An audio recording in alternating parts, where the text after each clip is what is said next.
huge breaking news coming out of Arsenal, and it's the news that their fans have been waiting for since the transfer window opened.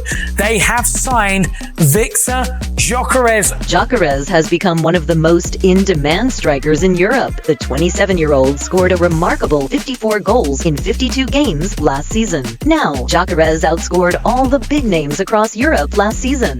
He scored 10 goals more than Kylian Mbappe, 12 more than Lewandowski, 13 more than Harry Kane, and 20 more than both Mohamed Salah and Erling Haaland. 요케레스는 1998년 스웨덴 스톡홀름에서 태어났습니다. 헝가리계였던 그의 아버지는 8, 90년대의 축구선수였어요. 그는 5살에 부모님의 권유로 축구를 시작하죠. 그의 아버지는 요케레스가 속한 클럽의 코치로 합류하며 어린 시절부터 그의 성장을 도왔어요. He did not win, he cried. Primarily because he was so dedicated. He was super serious early with his football. 그 덕분에 요케레스는 14살의 지역 명문 유소년 팀인 이프 브론마포 이카르나에 입단합니다. 그리고 원래 포지션은 윙어였는데 센터포워드로 변경하게 됩니다. 당시 코치들에 따르면 그는 타고난 천재라기보다는 꾸준한 노력을 통해 성장한 대기만성형에 가깝다고 해요. 또 정신력과 승부욕이 대단해서 골 넣을 기회가 있으면 다리가 부러지더라도 슈팅을 하고야마는 집념과 결정력을 가지고 있었다고 해요. 그는 어린 시절부터 이렇게 진지하게 축구를 대했고 그만큼 실력과 체격도 성장했습니다. 빠른 스피드와 189의 큰 신장을 가지게 되었죠. 그는 16살에 이프 브론마포 이카르나 1군으로 데뷔합니다. 스웨덴 2부 리그 클럽 브론마포 이카르나에 입단한 요케레스. 첫 시즌엔 큰 임팩트는 없었습니다. 출전 기회 자체가 많지 않았거든요. 하지만 코칭 스태프들은 그의 투지를 눈여겨보았죠. 두 번째 시즌 그는 로테이션 멤버로 자리를 잡습니다. 특히 경기 막판에 투입되어 제공권을 장악하거나 수비를 흔드는 역할을 했죠. 이 시기 스웨덴 U19 대표팀에도 발탁되며 국제 무대를 경험합니다.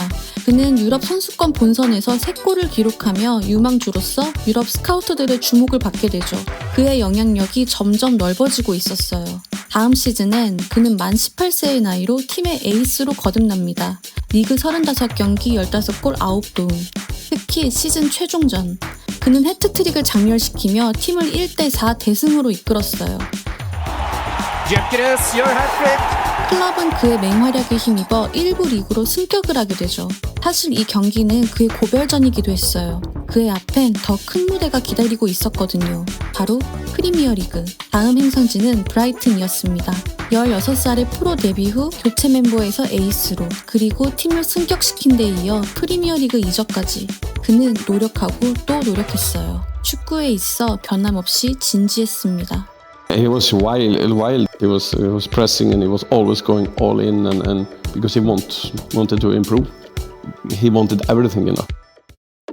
많은 기대와 함께 입성한 프리미어리그. 하지만 그에게 기회는 쉽게 오지 않았습니다. 일단 그는 브라이튼 U23팀에서 적응기를 보내야 했어요. 리저브 리그 경기에서 연속 골을 터뜨리는 등 존재감을 보여주지만 프리미어리그 주전 경쟁의 벽은 높았습니다. 치열함을 몸소 느꼈죠. 이적한 지 8개월 만에 EFL컵 사우스햄튼전에서 1군 데뷔전을 치르는 요케레스. 하지만 프리미어리그 데뷔전은 아직 치르지 못한 상황이었죠. 그리고 다음 시즌까지 그는 리그 데뷔전을 치르지 못합니다. U23 경기와 훈련으로 채운 시즌. 그러나 그는 더욱 자신을 단련했다고 해요. 기다리던 그날이 오면 반드시 증명해내겠다고 말이죠. 다음 시즌 결국 요케레스는 분데스리가 2부 리그인 FC 장크트 파울리로 1년간 임대를 떠납니다. 여기서 그는 주전이자 최전방 스트라이커로 기용되지만 생각보다 많은 득점력을 보여주진 못했습니다. 그리고 다음 시즌 다시 잉글랜드 챔피언십 리그 스완지 시티로 오게 됩니다. 요케레스는 스완지 시티에서 총 12경기를 뛰었는데 11경기가 교체였어요. 선발 출전했던 유일한 경기에서 한 골을 기록합니다. 그리고 임대가 조기 종료되고 곧바로 같은 챔피언십 리그인 코번트리로 임대되죠. 이 시즌은 그에게 정말 롤러코스터 같았죠. 그는 3부로 강등당할 뻔한 코번트리를 강등권에서 구해내는데 기여합니다. 코번트리는 곧 그의 정식 영입을 추진하고 다음 시즌 그는 코번트리에 영입되죠. 그를 믿어준 코번트리에게 요케레스는 확실한 득점으로 화답했어요. 22-23 시즌 그는 챔피언십 최고의 공격수로 거듭납니다. 리그 46경기 21골 10도움이라는 리그 정상급 득점을 기록하죠. 강등권이었던 코번트리는 어느덧 승격을 노리는 팀이 되었죠. 이 중심엔 요케레스가 있었고요. 그리고 이 무렵부터 요케레스는 우리가 아는 그만의 시그니처 세리머니를 하기 시작해요. 그의 친구들이 너만의 세리머니를 만들라며 제안했다고 해요. 그는 영화 다크나이트 라이즈의 베인의 영감을 받아 이런 세리머니를 하게 된 거라고 하죠. 더 많은 골을 넣으며 더 많은 마스크를 쓰게 된 요케레스. 이런 그를 클럽들이 가만둘 리 없죠. 2023년 7월 요케레스는 포르투갈의 명문 스포르팅으로 이적합니다. 아모림 감독은 그를 최전방 스트라이커로 기용합니다. 그리고 그는 미친 골잡이의 면모를 보여주기 시작하죠. 리그 33경기에서 29골 9도움. 리그 득점왕이었고 당연히 리그 우승을 가져갑니다. 그의 폭발적인 스피드와 피지컬은 막을 수가 없었어요. 이건 비단 리그에서뿐만이 아니었어요. 다음 시즌 챔피언스 리그 8경기에서 6골, 맨시티전에서는 해트트릭을 기록하죠. 리그에선 더 미친 득점력을 보여줍니다. 리그 33경기에서 무려 39골 8도움을 기록합니다. 그럼 무엇이 달라진 걸까요? 가장 큰 변화는 오프더볼 무브와 수비 뒷공간 침투 능력의 향상이었습니다. 코번트리 시절보다 박스 안에서의 움직임이 훨씬 정교해졌고 미드필더들과의 연계 플레이도 눈에 띄게 좋아졌죠. 특히 1대1 상황에서의 돌파와 홀더 플레이에 강점을 보였죠. 이렇게 리그를 씹어먹던 그의 가슴 속엔 아직 이루지 못한 목표가 있었습니다.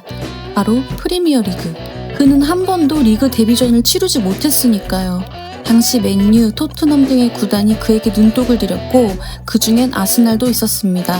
상황이 이렇게 되자 스포르팅은 1억 유로에 달하는 바이아웃 조항을 앞세워 협상을 쉽게 풀어주지 않았습니다.